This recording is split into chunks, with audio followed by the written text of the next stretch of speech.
Best Medicine Podcast with Simba. Sparking positive change in the community. Having real conversations and therapy. You know that laughter's the best remedy. Got that heavy dose of humor for your hearts to heal. With mental health, it can't get any more real, yeah. Best Medicine Podcast. Laugh, love, learn. Best Medicine Podcast. Best Med Pod, it's your man Simba Roar back in this thing one more time, bruh. And today, I have a special guest. Hello everyone. My name's Moon Magic from Sacramento, California. If you listen to the diagnosis, you know that all I have are special guests, and today ain't no different. She told you who she was, so I don't even have to intro her anymore. But I met this lady sometime this year, and the first thing I saw was her hoodie. And yeah, true reference. As she said, her name is Moon Magic. Mm-hmm. So on the hoodie, it had Moon Magic on it with the different phases of the moon. I instantly was called to it. She also gave me a reading. What card? What deck was that? Do you know? So shout out to the Moon deck, the Moon _ deck. I think is their Instagram handle. Mm. But it's a group of women who actually created these oracle decks. And it's called the Moon Tarot deck or the Moon deck. Right. I have posts on it at my handle. You can see it, but. They're very beautifully crafted. They are. There's, a lot of inclusive representation within the cards as well as like different body types. And just the art is like... Yeah. And every time I brought them to places and shows, I feel like they always find... Like, the cards just do what they need to do. Yeah. I don't know how to do anything. I'm just like... Yeah, you just pick... The cards have spoken. The universe does its job, yeah. Hell, yours. I don't know if it was called the Protector or something, but... It was a woman in what I would think is the ocean. This is the deck, y'all. Oh wow! I tell you, I bring them with me. Like yes. Was it? Oh, is this one right? Yes. Okay. You are on the right path and divinely guided. I am on the right path and divinely guided. Come on, this was months ago. If y'all see where I'm at right now, I am on the right path and divinely guided. And she gave me that card, or I pulled that card from her. I immediately resonated with it, and I have been divinely guided ever since. So today on Best Med Pod, I have Moon Magic in the building. Hello, everyone. Hello. My name's Moon Magic. I'm a hip-hop artist, MC, and self-proclaimed witch in Sacramento, California. Hey. It's an honor to be here. It's an honor to be on this podcast. I'm super excited to touch some topics and exchange a bit, yeah. Well, thank you for being here. Thank you for having me. It wasn't... I'm going to turn on my socials. Yeah. Do you, for my millions of fans and followers and listeners, who is Moon Magic?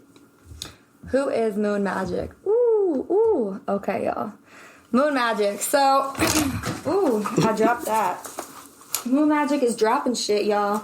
Moon Magic is dropping shit. Dropping hot singles. Hey. No, but that too, coming soon. Later this month, I got some goodies. You got some news? So, Moon Magic is, really is just like my healing journey. Okay.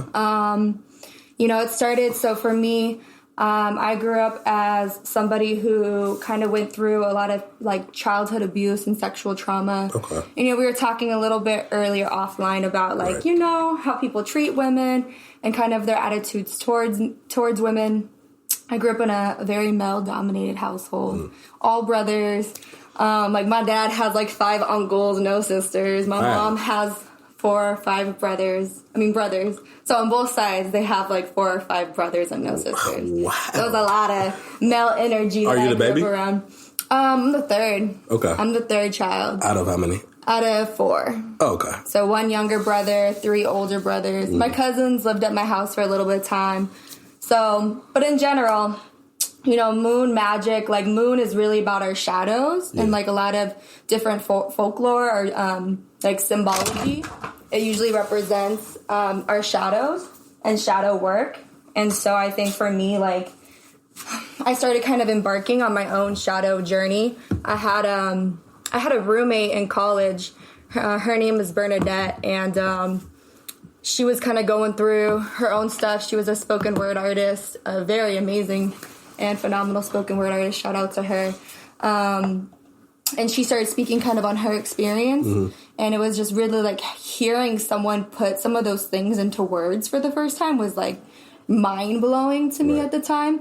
And so it just really kind of set me off on this own. I had already been writing. I was writing since a very young age. But it became kind of like a devotion to unlearning and relearning, not only as a woman, but also like my racial identity as a European person, as a white person in the United States. And then, you know, growing up in a community, a predominantly Latino and African American community around hip hop, and like my love for it, and kind of like realizing what does that mean for me. And so moon magic kind of became the process of all those things kind of like evolving and, you know, flowing outward. And it has become something more than just like what I set it out. You know, originally it was like, oh, you know, the moon and emotions I'm writing these poems and spitting some bars over a freestyle with my homies, you know, and then it kind of, you know, became something more and more, you know, as time passed. But definitely like someone who's, if I had to sum it up, it's somebody who's trying to like question the world around them to leave a positive impact for the future, you know, and like to decolonize ourselves so we can heal for sure. That's important. So I listened to your project. And What'd you think? The first thing my initial thought is leave a message, right? Is that the one? Dude. Sweater. My initial thought was, how did she get so many voicemails? What? Shout out to everybody leaving me voicemails. Shout out to voicemails. Like, what? I'm really old school like that, though. No, okay. When I call people, I usually leave voicemails. But that's okay. I'm just making weird voices on your...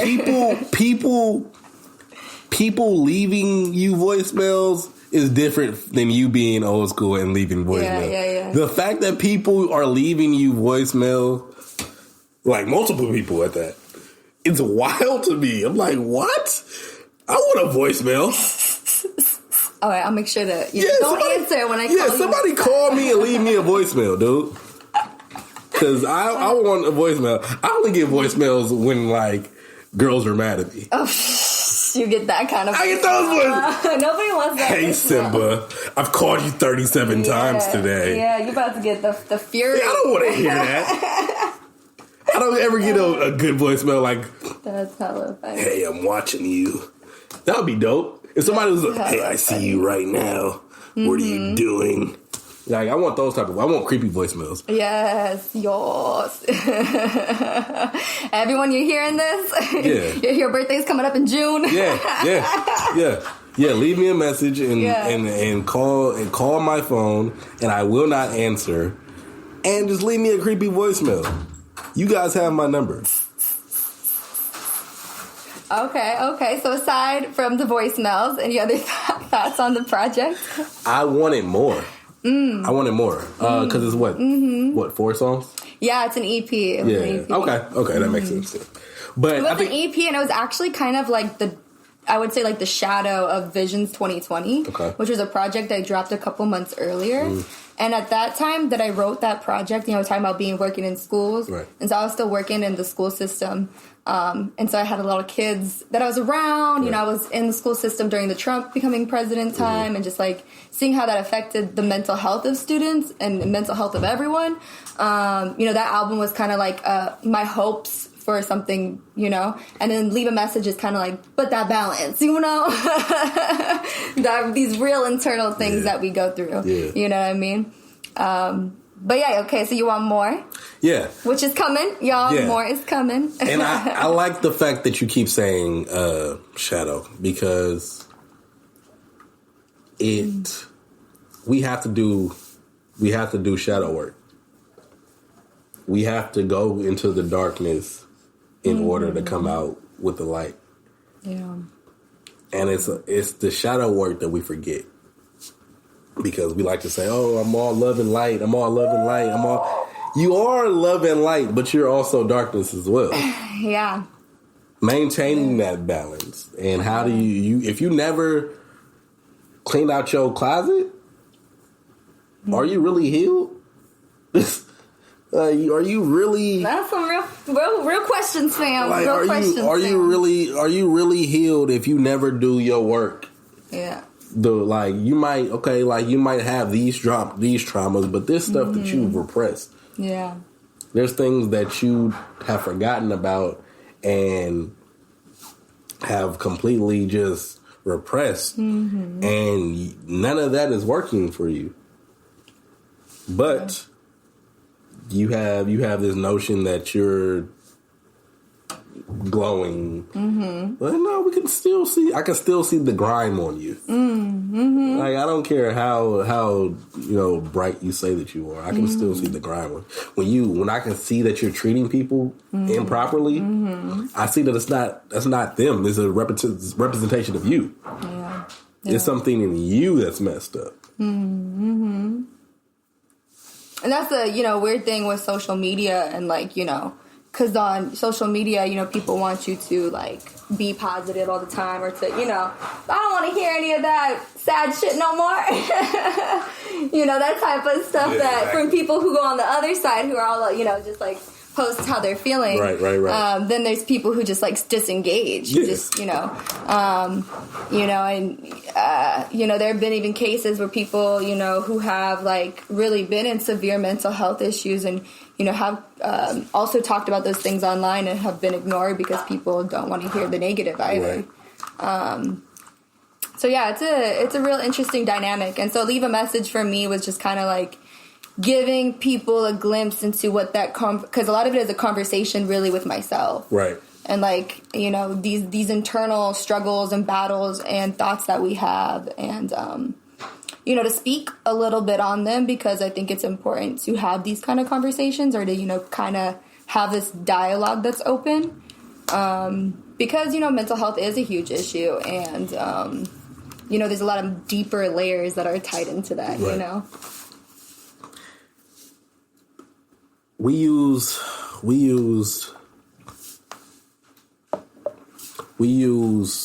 Instagram, Facebook, all the shit. We use it as our highlight reels. So it's we don't, unless you're a person who just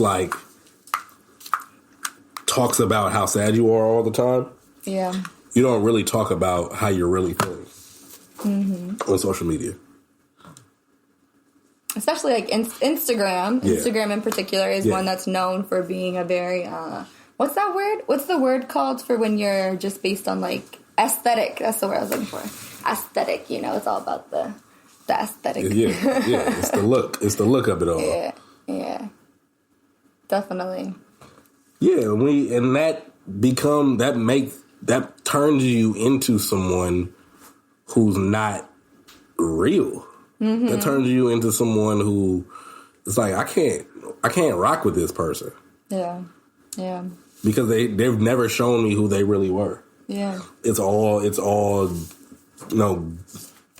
glitz and glamour. Your life isn't like this. Yeah. You live a regular life. Yeah. Makes you think a lot of, the music industry, a lot of different, industries where you could see that same type of model. Right. Definitely applied. What up? So let's go into you a little bit. So you said that basically you and your mother was the only women in the house. Yeah. Yeah, my cousin. I had a girl cousin that lived for me for a minute. I had a girl cousin and a guy cousin. They both like moved in. They got taken from their family for a bit. Okay. And they would come in and out of the house like afterwards. But for the most part, it was just me and my mom. Okay. How did that grow you? How did that hinder you? Oh, goodness. Oh, we about to get real, y'all. Oh, we about to get... This is what we're here for. Damn, fuck. I didn't know we were going to get that real today. Fuck. Okay. Excuse me. I don't know if we're allowed to be cussing, but... Oh, yeah, we can cuss. We can say everything we want. Damn. How did that grow me and how did that hinder me? Yep. Oh, man. You know, and it's crazy. I've been thinking about this a lot lately. It grew me in a lot of ways to kind of always, you know, we kind of saw offline, we were talking about toxic positivity. Yeah. And so, you know, sometimes I feel like I can fall into a trap of seeming like I'm always positive. But a lot of it has to do with the mentality of like, the way you feel doesn't matter in the situation. The situation is what it is. Yeah. And you need to grow the fuck up and just make the best out of it and be a boss. And just like, that's straight, just what it is, you know? Yeah. But at the same time, that also doesn't allow people to process. It's not... You know, so there's a lot of that I think I was taught was like, there is no option, get the fuck over it, you know? My mom, you know, I saw her work multiple jobs and, you know, like she would call me when she was like falling asleep on the freeway type of, you know, because my dad wasn't really working. My dad had a huge, and still does have a huge alcohol problem. And so, you know, our family stuff is kind of, you know, but those experiences, you know, really kind of like, I don't always know when to, like, just stop and, like, allow myself to, like, process, allow myself to not know. You know, I feel like I need to always know. Always and, like, know. Always be on the always move. have the answer to it. Yeah. And I think the need for perfectionism in general, too, and having to be the one to handle it, you know, I think that. And I can be, you know, kind of either super dependent or super independent. Where it's like I'm depending so much on somebody and then pushing everybody else out. Yeah. Or I'm just like just pushing everybody out. So there's definitely, I think, a lot of needing to look into self-love a lot and to really honor your emotions. But I think it has made me really strong and has made me be able to accomplish a lot of things, you know, and I'm really grateful for those things. Like, you know, I was able to graduate college and go to college and make it through a lot of these systems that, you know, my parents didn't go to college. And, you know, I was able to really do a lot of things because of that mentality of like, I'm also a Virgo rising, so I don't know if that's like, you know, I don't know if it's all related to how my mom raised me. I know so many fucking Virgos. Hey, we just get shit done. Virgos get shit done. Anyways, but the one cool so thing. Annoying. We kind of the work ethic. Virgos work ethic. You know they never sleep. So Virgos. The Virgo to my Gemini is like. But another good thing. Yeah, I'm talking about you. I'm throwing shots. At people. I'm throwing shots. But the other really the thing that I appreciate about that is like me and my mom would also like there's certain things that was like expected of us, like to keep the house clean or like, you know, no one else was gonna do it, you know. And you know, certain things that like when it got physical, you know, and that kind of stuff, that we would just turn the music on in the house and be able to like dance and like have moments of joy. And like that's where a lot of my love of music comes from, is like my experiences of things with my mom and finding joy in like not so joyous, you know, situations. Yeah. She grew up to like a disco. That was her era with disco music. So she'd be lit. Out like she was lit. Yeah. My mom gets she was playing disco and funk all throughout the house. We used to I don't know what the radio station is, but it was something like Disco Saturday Nights. Yeah. And my mom used to bump that shit all the time. So a lot of like the original breaks off hip hop music come from disco music. Yeah, hell yeah. And that was like actually what really drew me to like, because I love the old school 90s beats, and like that tends to be the music I gravitate towards. And a lot of those breaks in particular are from that era. You know, so I'm like, oh shoot, this that jam, you know? So yeah. Shout out to the disco the disco generation can be argued as being toxic positivity. Oh yeah. Really the 60s and 70s. Yeah. Hippies? Hippies are definitely toxic positivity. Oh, shots fired. Shots fired. They are. Personally offended. They are. Shit. What? Free love? What? That was, hey, we're all brothers. We're all sisters. Love us. That's funny. Yeah. Once again, shout out to Sierra Salone, who painted these beautiful pieces these paintings of art. are dope, y'all. She likes it.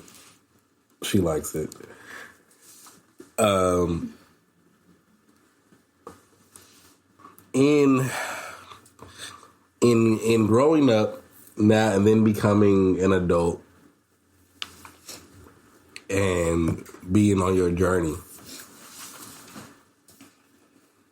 what has been the easiest thing that you've come with? What has been the easiest thing to do? Is it the art? Is it the music? Wow.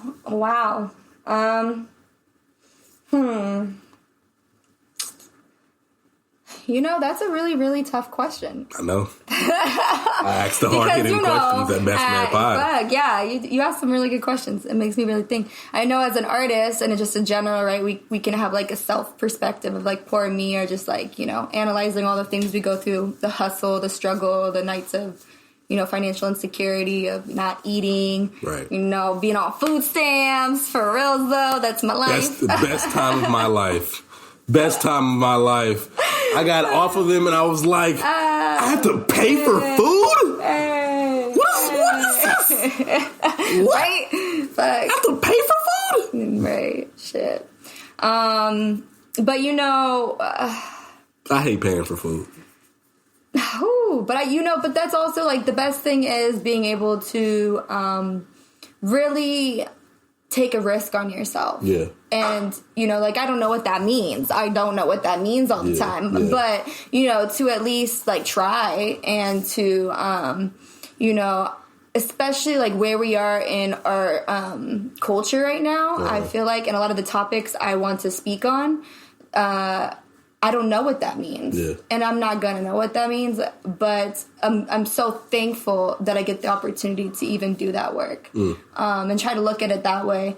Even today, driving over here, there's a lot of things that have been going on the last couple of days that kind of have, been a lot of movement. Yeah. But I was just reminded of how much gratitude it is to even be able to come here and sit here and talk to you and be subbing in schools and not necessarily working a traditional 9-to-5 setting and just be able to talk about these topics and do the art. I think that's the easiest part, is just feeling you know what I mean? You're actually getting to do it. Yeah. The hard part is everything else that comes with it, and it not being what people think it is, and the loneliness or the feelings of anxiety and doubt and fear and all the mental and emotional and spirit, and then the actual making, and then the profiting, and there's so much, and then of course normal society-ish, family-ish,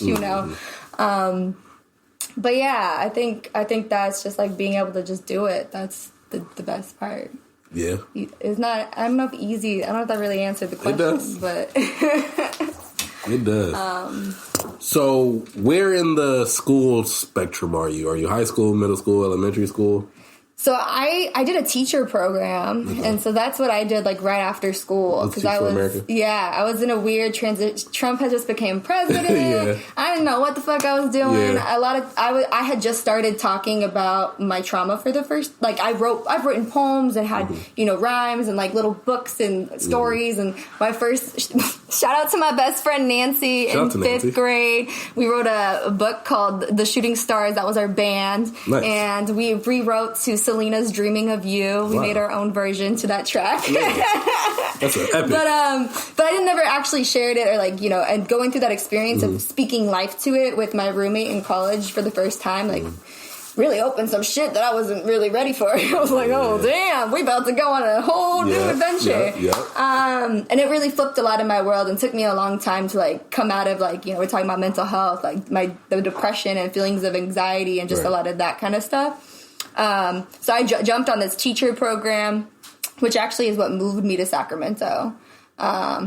Now, mind you, I tried to get out of this teacher program multiple times. It is a very tough program. There's a lot of things you can read online, a lot of pros and cons. I'm really grateful that I did it. But definitely it was very difficult, you know, fresh out of school, going through a lot of, like, dealing with my PTSD for the first time and those feelings.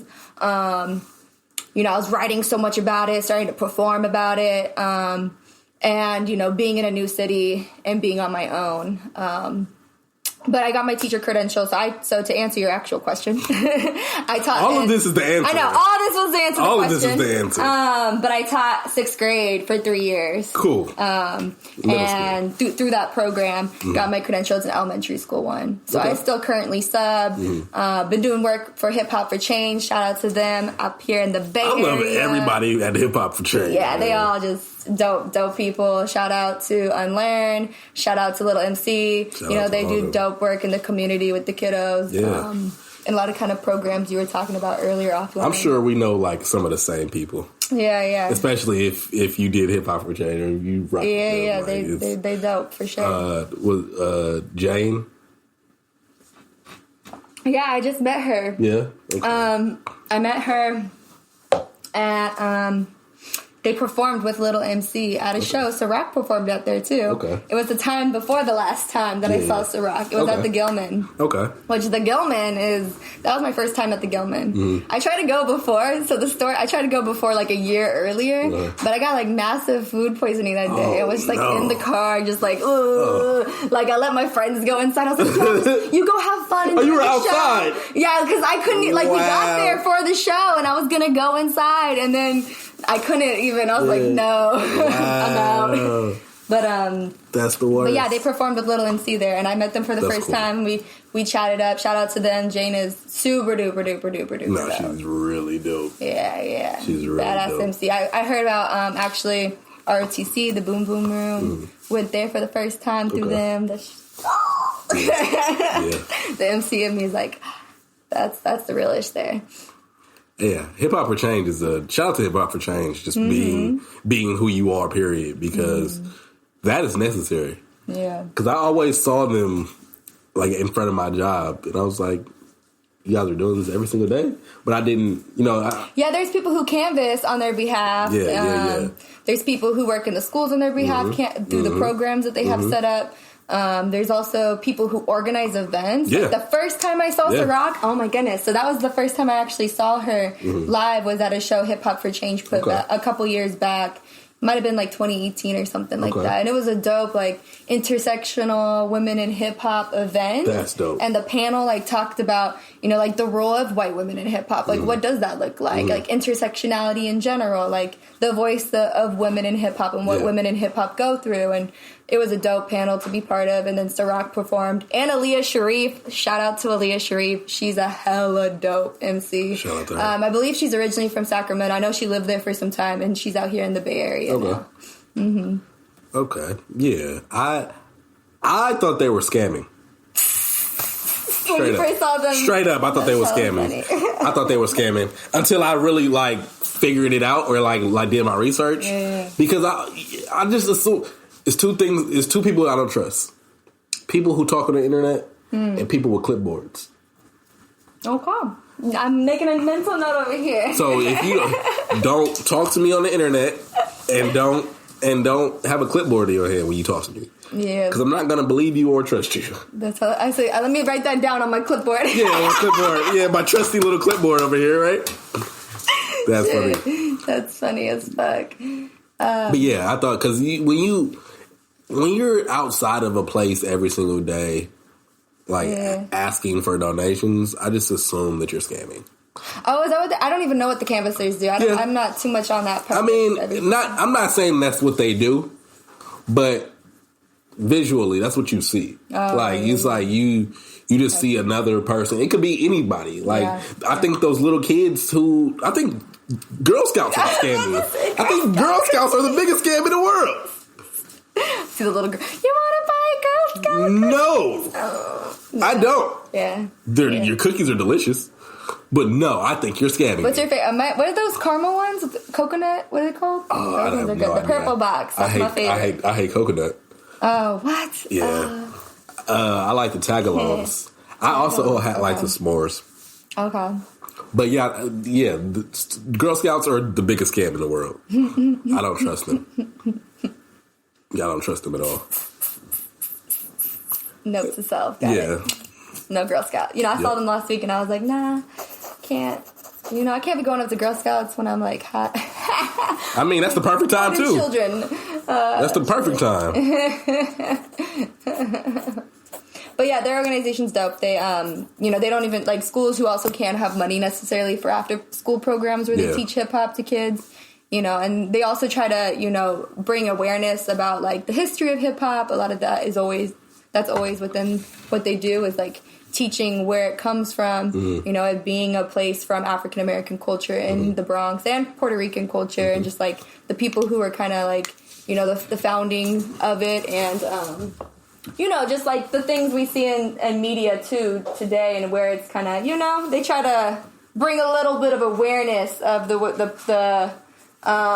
things that we should just be aware of when consuming media and what they're portraying, especially of Black and brown youth in particular. It's like some crazy statistic. They said this is wild that the same 5 companies own every single prison, like most of the prisons in the U.S., and it showed on the map how many prisons that they owned, and that there's a 90% occupancy requirement that the prisons have to have. Oh, hell yeah. And the company makes the states agree that they will have 90% occupancy in these jails in order to even build the jail. Mm-hmm. And then these same companies are the ones who own the Entertainment Weekly magazines. Mm-hmm. So they choose, right, which hip hop artists, and they're, young, Black and brown, mostly men, right, doing things that, are going to influence a lot of children who look like them to be like, oh, this is what, and then what does that do? That helps them get bodies, So Hip Hop for Change also, a lot of their messaging is behind, promoting that stuff and awareness of these things, because they are important issues that, I feel, especially as someone who looks like me, my identity as a European, a white person within hip-hop, to know these things and to, make sure that, I come correct. Exactly. Because it's about respect at the end of the day. Mm-hmm. Yeah. I'll take it a step further. There's 5 companies that own everything. He said it, folks. There's 5 companies that own everything. It wasn't me. Everything falls under the umbrella of these 5 companies. Yeah, you get surprised at how much Disney owns. Everything. Oh, Disney owns the world. Everything. A wild amounts of things. It doesn't matter. You can go to the grocery store, right? There's 12 laundry detergents. Mm-hmm. All those laundry detergents is owned by one company. Yeah. Yeah. That's the illusion nuts. of who? Oh, do you know George Carlin? Illusion of choice. George Carlin. Yeah. I love that dude. Yeah. R.I.P. George Carlin. He's super freaking dope comedian, and he was talking. He has a lot of stuff where he's talking about the illusion of choice. Yep. He has a bunch of dope videos that talk That's real. It's the illusion of choice. Yeah. I'm gonna give you these options, but it's all the same shit. Mm-hmm. That's why there's a million different type of toothpaste. It's just crazy. It all does the same thing. There's no difference in what you're buying. Mine right is now. Minty green. Yeah. And yours is cinnamon. Okay? Pine green. No, you're not. No. Mine is 10 times plaque resistant. Yeah. Yours is only 8. Yeah, exactly. It's all the same shit. Yeah, it's the illusion of choice. When you work on your shadow self, have you gotten to a point where it's been too much for you? Plenty of times. What does that look like? First, I think, there's this going like along with toxic positivity. Another like subject amongst like the spiritual community or people in the mental is like this idea that whatever, it has to feel good for you. Yeah. Or you're doing something wrong or you're, Yeah. But I don't know. It's hard. I go back and forth because I feel like, walking on your path and trusting that you're divinely guided. Will it necessarily feel good for you? I don't know. I think we also have, as we're going through new challenges, and I'm sure you can look in your own career and think about all of the different risks and choices and rooms that you've been in and conversations you've had and how much like fear and uncomfortable situations you were in and because it was just new. Right. And it wasn't something you hadn't been in that arena. And if we are looking to constantly grow and evolve as, human beings and a society, you should ultimately be doing those things, I think. Right. So I definitely have gotten to a point with where it feels like it's too much, but I think my job is to try and push past that and just continue to. I mean, we don't really have a choice. You just have to push past those feelings. And sometimes, I got to table it. There's some things I will spend a lot of time thinking about, and I just have to table it and look at those situations as things that I'm like, you know what, I don't necessarily have the answer to, and be okay with that. But yeah, shadow work, it really looks different depending on the person. For sure. But it's important work, y'all. It's important work. It's definitely important because that's, like I said before, it's like that's really the only way to heal. Yeah. Yes. Your shadow self. Yes. Your shadow self is the part that you don't like about yourself. Yeah. Yeah. Sometimes those are the dopest parts about you. Honestly. It's wild because I think in shadow work, right, there's this idea that we can change those parts of us. I don't know if that's true altogether. It's an idea that I go back and forth in my head a lot recently is like, can we actually change these parts of us? I think we can work to get, but there also is a certain level of like acceptance of the duality, acceptance. The other day I was talking with a friend about this. We kind of came to like the ending conclusion of like, you have to have death to have life. Yes. Because that's what allows something to be born. Reborn, yes. You have to die, especially like artists. We have to die to rebirth. Yeah.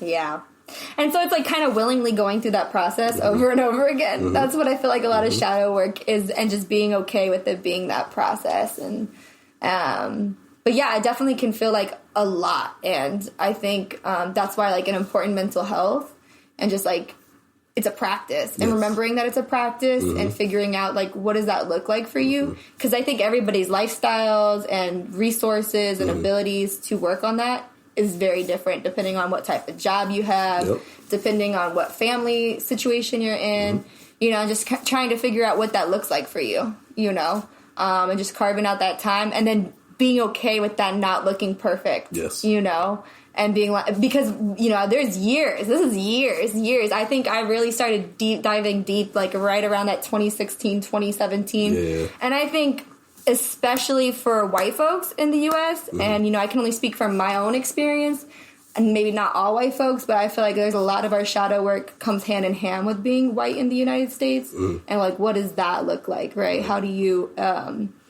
deconstruct being the villain in a story and being aware of being the villain, not hating yourself, not like falling into these traps of like white guilt or, all these other things, and also knowing what to say, how to say it. And there's not a lot of people who are doing it, who know how to speak on it. Right. The framework, still, there's some, like Tim Wise, and there's that, that old white lady who be going in on it. She like creates these classrooms and discriminates little kids based on eye color to like prove a point, and she makes the kids who have brown eyes are like the top ranking in the class, and the kids who have color eyes she treats them like terrible, and she does these like little experiments with school children in the 60s.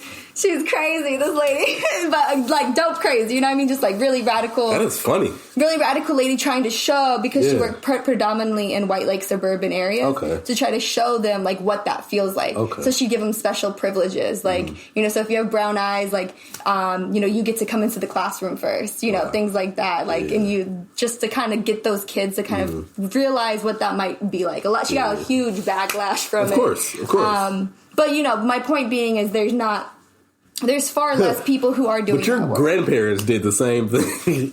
Right. And so, you know, and for white folks in the U.S. too, you know, the one thing is the white narrative is very false. And I think we need to deconstruct that for ourselves and figure out what that means for us. And I think depending on what part of Europe you're from, your family's own personal history within colonialism, that can look really different. Yeah. You know, like my journey of like decolonization and healing and really unlearning and relearning might look different than someone who is in the South.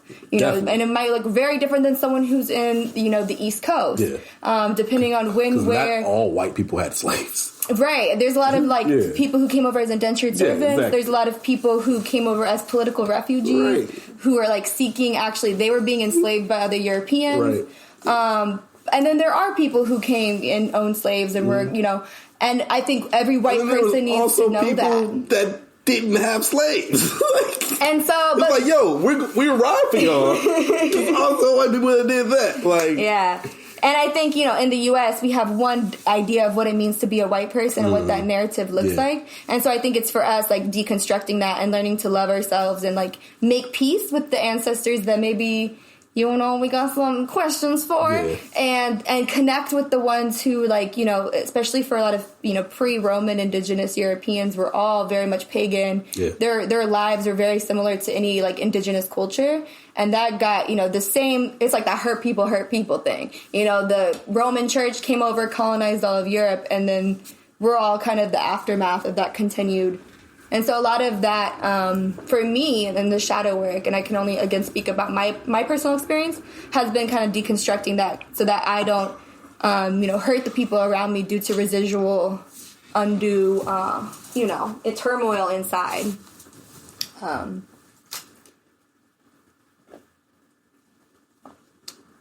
And urge a dialogue, you know. I wish there was more conversations happening, you know, about race within groups of white people. Yeah.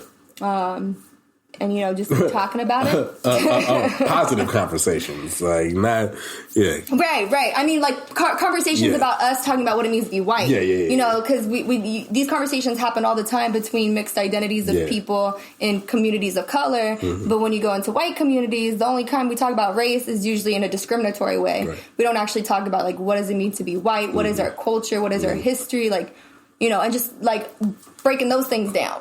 I think that's really important. But Mythic Medicine, that podcast I was talking about, shout out to Mythic Medicine, girl. She's up in the Grass Valley, which is kind of near Sacramento. And she brings a lot of various powerful, you know, like medicine women of all different types of ethnic background, racial backgrounds, and scientists, men as well, who are, like, super just dope at kind of breaking down some of these concepts and starting that dialogue. So shout out to her and the work she's doing for sure. Yeah, shout out to you, definitely. I'm definitely going to follow her after this. Thank you. What do you... So you're a rapper. Yes, y'all. What do you think about Eminem saying that he is a guest in hip-hop because he's white? Eminem, oh my goodness. Eminem in general, I have a very interesting, you know, I'm just going to put out there, I think as a white person in hip-hop, everyone is going to associate you with Eminem or have, you know, like, that's the start. I'm not associating you with Eminem. I'm just saying. This is just, I'm just saying what he said because we're talking about being white. Right. And I'm making the connection. You don't sound like Eminem at all. Yeah, no. You know, I think I'm still very much learning. I'm very much like I believe in like hip hop scholarship, especially as someone like traditionally from outside of the culture. Like I think it's even more important for me to, and this is for me because I know a lot of people in my generation who don't necessarily agree with that, but I think it's just important to like know your shit, know your history, like know what the OGs are doing within hip hop, what they have done. And so, like, as for a guest, I mean, in a lot of ways, he's true. In a lot of ways, he's true. And I think as hip-hop evolves, I think us as white people are kind of figuring out, like, what does that mean for us? And, like, what is our lane? You know? And I think there are some really dope white artists, hip-hop artists, you know, who are you know, appear mostly European. I don't know what all of their ethnic background is. Name them. But, like, Marlon Craft. Okay. He oh, my goodness. Have you seen his video Gang? No. I think it's called Gang Shit. Okay.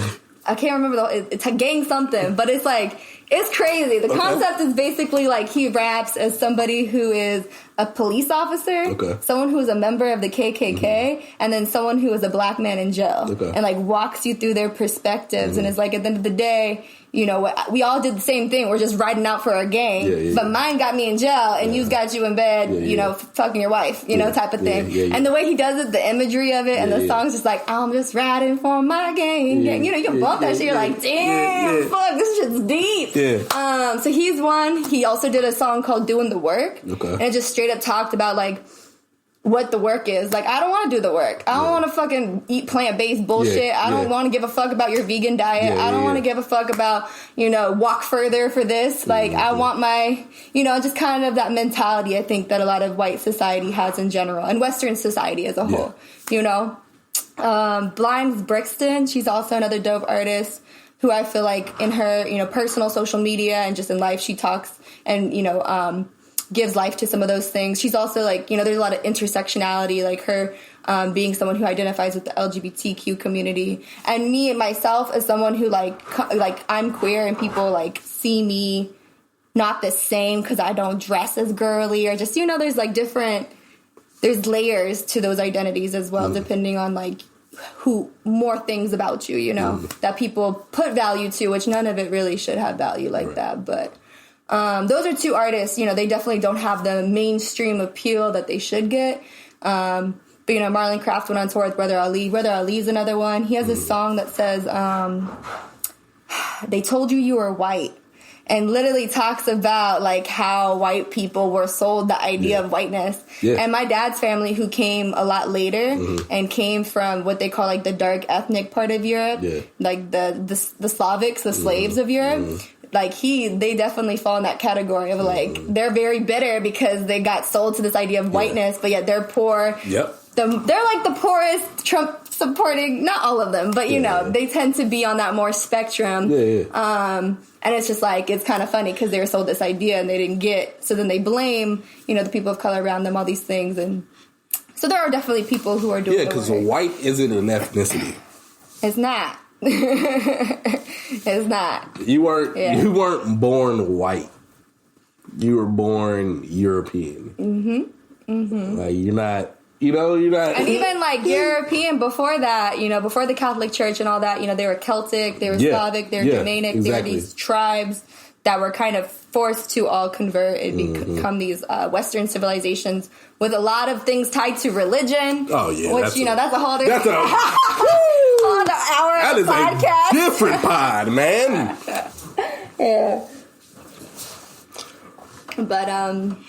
But yeah, so. I don't know. There's not, you know, necessarily a perfect answer on it, but I think that's part of the work is that we just are in a place where we kind of have to go through those feelings of uncomfortability to be able to heal. And, you know, whether it's reparations of some kind, you know, some people talk about that. I don't know what altogether those things would look like. But even just like having accountability for your own personal actions in your day-to-day life and, you know, the subliminal things that happen. You know, it is not a perfect, but perfectionism is a white colonial concept, so it ain't gonna be perfect, and that's just what it is. So before we get out of here, is there anything you want to talk to me about? Okay. What do What is your favorite thing about doing these podcasts? What is your takeaway? I like talking to people. I like listening to people. So that's and I just get to listen to people's stories. Mm-hmm. I get to listen to people's way of thinking. Mm. And that's because I've always been the dude who, I was always the dude, like the friend. Mm. I was always that friend who just like the listen to my problem friends. I've always an important person, yeah. By the way. Yeah. You talk about mental health today, like having someone who will hear you out. I've always been the listener. I've always been the listener. And it's funny because that's what I do now. Like, that's all I do now. With this pod is be the listener, be the friend that listens, be the friend that'll give their opinion about whatever you have to tell me. Like, I've always been that friend, so that's the easiest part for me. This is what I love doing. I love listening and I love giving my feedback. I have my brother. He hates this show because I don't like go against my guests. Because, like, I don't really have anything to go against. It's not like I don't necessarily disagree with them. But there are certain podcasts where people who do that on purpose. Of course. Just to get, and I'm not, like, it's not what the show drama. is. Yeah, it's not what the show is. The show isn't. Yeah, I've heard that. Yeah, the show isn't to, like, go against you. Like, the show is to really understand you. Mm-hmm. If I disagree with something completely, I'll definitely tell you. But I'm not doing that. So, yeah, basically the best part of this is just being able to listen to people, being able to hear people's stories, being able to get people out of their comfort zone, and like there's gonna be people listening to this, like. Our private conversations are now, out for people to listen to. Yeah. And that's a weird dynamic. I like to make this podcast as personal as possible.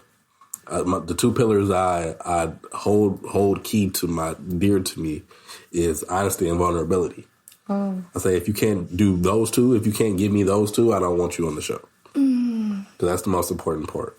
And yeah, so honesty and vulnerability is the key. Yeah. So before we get out of here, I like to give my listeners something to think about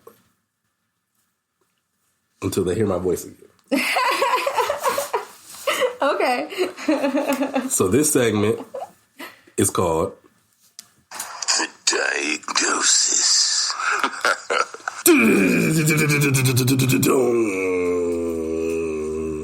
And if you didn't hear that, this segment is called The Diagnosis. It's my favorite part of the show. It's my favorite part of the show. I love it. My favorite part of the show. It's my favorite part of the show, I swear to God. Got me pumped. I'm ready. One thing I wanted to say before the diagnosis, though, was people always say that they get their power from the sun. I always have said I have more power when the moon is out. Oh, yeah. And I think it's dope that the moon is always out. Like, even during the daytime, the moon is always there. And it's like... Y'all hearing this? Yeah. Even in the daytime, the moon is there. It just be peeking. It'd be like, hey, y'all, I see y'all. I see y'all. In the background. Yeah, I'm just waiting for you. Oh, the sun over there? Yeah. Oh, I ain't worried. I'll be right here. Chilling like this. And sometimes like a motherfucker, like, I'm right here, you can't get rid of me, and like, your darkness is still there. So. It's 4:30 in the afternoon. Yeah, right. And the moon is shining. Yeah. But yeah, I definitely get my power from the sun. I mean, I get my power from the moon. So moon magic is was the greatest thing that I've ever seen. I think there's a lot of, kind of going back to the first question of, like, what moon magic means and, like, what that is. There's a lot of power in, like, owning those truths. Yeah. A lot of power in owning our darkness and, like, owning not having a perfect solution for it and owning the duality. And I think that's what that's about, and it helps you to be able to get through the dark parts of life when you can just have that kind of, like, understanding, So, my diagnosis. Number 1, toxic positivity is still toxic. Everything is not going to be okay all the time. Everything is not going to suck all the time. Learn to balance it. Number 2, do it. Do it. Just do it. Do it. Just do it. Do it. I sound like a Nike. Shout out Nike on my favorite shoes. Just do it. Do it. Do it. Wait. No shout out to Nike because they invest in prisons. Oh, never mind. Don't do it. Still do it though. Just maybe not with Nike. That's funny. Excuse me. That's funny. That is funny. Duality. That is funny. 3. Don't be fooled by illusions of choice. You're going to have a lot of choices in this life. Decide which ones are actually choices and which one are just like dust. Yeah, illusions. Like it's this dope artist and they make 3D art. So it'll be a painting of this right here. Just the notebook with a pencil on it, right? And the person will like wave their hand across it and it'll be a painting. But like the microphone will be real. Wow. So it'll be like, it'll look like this, but all this will be fake. That's wild. Have you seen those ones with the cake? Where it's like, it looks like someone's hand, and then it looks like their hand, like they have 2 hands, like with their tattoos on it and everything. Yeah. And then they just start cutting through the cake, and it's really a cake. Wow. That shit, the first time I saw it, I was like, what the fuck? But, on the phone with the camera and the way that it looked legit, like his hand, it matched his other one and everything. And he did it with like several objects, like an apple, like a bunch of shit. And it was 3D, really cake. 3D art is wild as fuck. Yeah, that's wild. And my last one is don't trust Girl Scouts. Don't trust them little girls. They don't have your best interest at heart. They got diabetes at heart. Yeah, they're feeding you poison. But it's Caramel Delights. I think that's what it's called. They're cute. They're good. Just to take your money. I don't trust Girl Scouts. So if you're a Girl Scout, boom. Unless you're giving me free cookies, don't talk to me. Don't ask me. Don't ask me before I walk into Safeway, do I want some Girl Scout cookies? Because I'm going to tell you no. And then I'll probably have like one of my friends go buy some from you. But I won't do it. Y'all heard. Girl Scouts, watch out. This episode is called Girl Scouts, Watch Out. Yes. Thank you everyone on the live chats for tuning in. Appreciate it. Check out the full podcast. Where can they find it? You can find Best Med Pod, The Diagnosis, on every single streaming platform ever known to man. Either search Best Med Pod or search The Diagnosis, and it'll pop up. Instagram, Best Med Pod. Yeah. And he has a show coming out March 20th. March 20th. At Sultry Alchemy. Sultry. And then I April fucking 17th, love Sultry. Sultry Alchemy. It's always at Sultry. Okay, and I'm going to be on the 17th one. I just put it on, I think I put it on my calendar. It's always at Sultry. Shout out to Sultry Alchemy. Yeah, they're dope spot. I'm doing a monthly podcast, artist showcase. I said, I've been trying to rack my brain on like doing shows. Like, why the fuck would I just do my podcast? Like, that's dope. Fuck everything else. I'm gonna just do my pod. So I'm doing my pod, and I'll interview somebody that's dope, and I'll have artists perform and go crazy. And then I have vendors and whatnot, and we're going to have a good time, and we're going to rock out, man. That's what's up. That's what's up. Thank you for coming. April 17th. Where can we find you? You can find me at Moon Magic Flows. That's all my social media at Moon, MOON, Magic Flows, FLOWS, Flows, because you know the moon always be in rhythm, right? And flows, like, the raps and all that stuff. MoonMagicFlows.com is the website. On all of Spotify, iTunes, all the places where music can be found, it's just Moon Magic, and then Flows is the tag for all social media. I don't have a Twitter, but I have a Facebook, I have an Instagram, and I have a website. Dope. And yeah. Dope. Thank you for coming. Thank you so much for having me. Thank you everyone for tuning in. This was a pleasure. He asks really good questions. So anybody who comes up on this podcast next, be prepared, because you got me really tapping in. Shadow work, baby. Yes. Yours. Also, the moon deck tarot. Yeah. Shout out.